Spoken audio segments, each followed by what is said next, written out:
Welcome to Perceived Reality. I'm Nadia Atwal. The three hot topics right now are AI, robotics, and Made in America. My guest today is addressing all three. Welcome to the show, Matthew Chang. Hey Nadia, happy to be here. I'm so glad you are here. You're doing exciting stuff with all three that I just addressed. And you have a company that is all in on robotics, Chang Robotics. Tell us a little about your company and what sets it apart from the rest of the pack. Yeah, well, there is no pack, right, in advanced robotics. So what we're doing at Chang Robotics is we're trying to empower workforces and help American companies compete. We do that using robotics.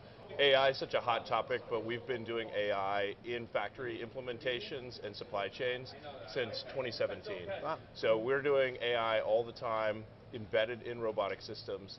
And what we really want to do is we want to empower the American worker. That's the most important thing to us.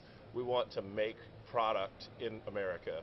We want to help American companies compete at a cost basis that's competitive globally.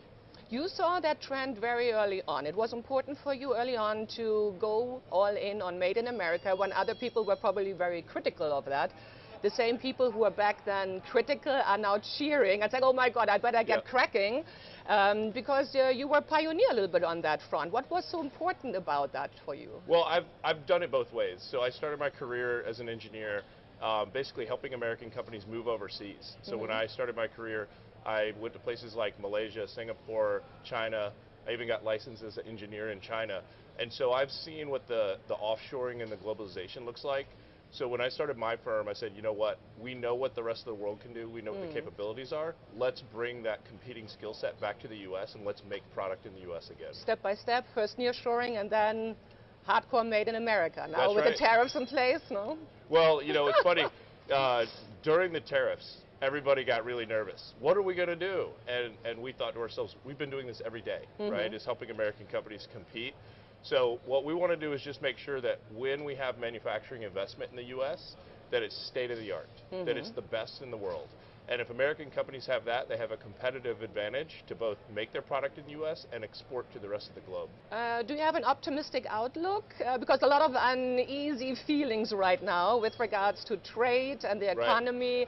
Are we going to head into a recession or not? What is your perspective? No, I think the underlying fundamentals are strong.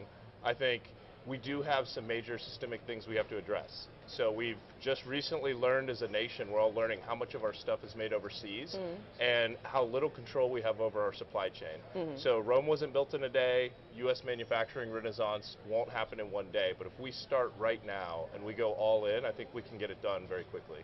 Sounds good to me. What are the exciting projects that we can expect from your company? Well, what you're going to see from us is a new level of autonomous robotics. We've got a couple groundbreaking installations happening right now, both to take manufacturing in the U.S. and basically just dramatically lower the cost basis so that we're making goods at the same price point as what Asian countries are making it at. The second thing that we're doing is we just released the first autonomous hospital in the nation. And so we took the same skill set we had very finely honed in manufacturing, and then we moved that to healthcare to help nurses and other workforces. So we want to keep using our skill sets to go across industries where there's workforce challenges and where there's cost challenges. Fantastic. Last but not least, you have a foundation. You help other companies grow. And you have a $50 million fund to support right now 15 companies that are in AI, alternative energy, and also robotics? Yeah, so that's a great chance to talk about the Chang Robotics Fund. We launched America's first manufacturing tech VC. We did it last year, ahead of the tariffs. And we started with 15 hand-selected companies that have manufacturing technologies that American companies want. And so we're mentoring those companies. We're, of course, investing in them financially. So people that invest with our venture capital fund get to ride the upside on American manufacturing tech. But we're also doing it for selfish reasons. We want these companies to be successful for our clients already.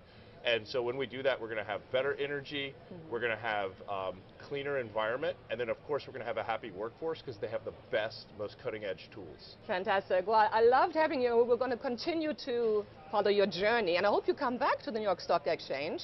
And yeah, amazing that you are not just helping your own company grow, but you're also helping others grow. I think this is just a fantastic win-win situation. Super. Thanks, Nadia. Thank you so much.